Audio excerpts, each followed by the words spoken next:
এই জন্য আমি রোজ মুখে রক্ত তুলে খেতে আসি। এই জন্য তোমার মা কাজ করে উঠে সব কাজকর্ম সেরে ছোটবেলা থেকে দেখো তোমাকে স্কুলে পৌঁছে দিতে। এই জন্য কাঠ খাটা রোদ তুলে কি প্যাঁচ প্যাঁচে বর্ষায় সারাদিন বসে থাকতো বাড়ির রকমটা বাঁকে বেঁচে দেয়।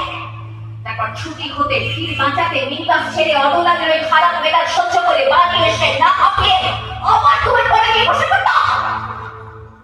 এই জন্য হাতে অবারটাই বলে খরচটা আনতে রাখতো। মোটা মাইনে কতটা চাদর খাওয়া তাকে কত খরচা হয় না স্যার? কোথায় আছেন সে কথা? শুধু ছোটকালে নয়, এখনো যে কেউ দড়িয়ে যাস জানিস না কিরকম খরচাপাতিটা? ওখানে একবার ঢুকলে সবাই প্রথম হয়, প্রথম প্রথম প্রথম।